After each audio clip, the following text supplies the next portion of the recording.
ಚಳ್ಳಕೆರೆ ತಾಲೂಕು ತಳಕು ಹೋಬಳಿಯ ದೇವರೆಡ್ಡಿಹಳ್ಳಿ ಗ್ರಾಮ ಪಂಚಾಯಿತಿ ವ್ಯಾಪ್ತಿಯ ಭೋಗನಹಳ್ಳಿ, ವಿಟ್ಲಕಟ್ಟೆ ಹಾಗೂ ದೇವರಹಳ್ಳಿ ಗ್ರಾಮಗಳಿಗೆ ಇಂದು ಮೊದಲ ಬಾರಿಗೆ ಸರ್ಕಾರಿ ಸಾರಿಗೆ ಬಸ್ ಸಂಚಾರ ಆರಂಭವಾಯಿತು.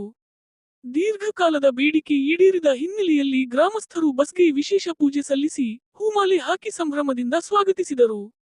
ಗ್ರಾಮಸ್ಥರು ಪರಸ್ಪರ ಸಿಹಿ ಹಂಚಿಕೊಂಡು ಸಂತಸ ವ್ಯಕ್ತಪಡಿಸಿದರು. ಈ ಬಸ್ ಸೇವೆಯಿಂದ ವಿದ್ಯಾರ್ಥಿಗಳು, ರೈತರು, ಕಾರ್ಮಿಕರು ಹಾಗೂ ಸಾರ್ವಜನಿಕರಿಗೆ ಪಟ್ಟಣಗಳಿಗೆ ಸುಲಭವಾಗಿ ಸಂಚಾರ ಮಾಡಲು ಅನುಕೂಲವಾಗಲಿದೆ ಎಂದು ಗ್ರಾಮಸ್ಥರು ಅಭಿಪ್ರಾಯಪಟ್ಟರು. ಹಲವು ವರ್ಷಗಳಿಂದ ಸಾರಿಗೆ ಸೌಲಭ್ಯಕ್ಕಾಗಿ ಆಗ್ರಹಿಸಲಾಗುತ್ತಿದ್ದು, ಇದೀಗ ಬಸ್ ಸೇವೆ ಆರಂಭವಾಗಿರುವುದು ಗ್ರಾಮಗಳ ಅಭಿವೃದ್ಧಿಗೆ ಮಹತ್ವದ ಹೆಜ್ಜೆಯಾಗಿದೆ ಎಂದು ಅವರು ಸಂತಸ ವ್ಯಕ್ತಪಡಿಸಿದರು. ಗ್ರಾಮಸ್ಥರು ಈ ಸೇವೆಯನ್ನು ನಿರಂತರವಾಗಿ ಮುಂದುವರಿಸಿ, ನಿಗದಿತ ವೇಳಾಪಟ್ಟಿಯಂತೆ ಬಸ್ ಸಂಚಾರ ನಡೆಸುವಂತೆ ಕರ್ನಾಟಕ ರಾಜ್ಯ ರಸ್ತೆ ಸಾರಿಗೆ ನಿಗಮಕ್ಕೆ ಮನವಿ ಮಾಡಿದರು.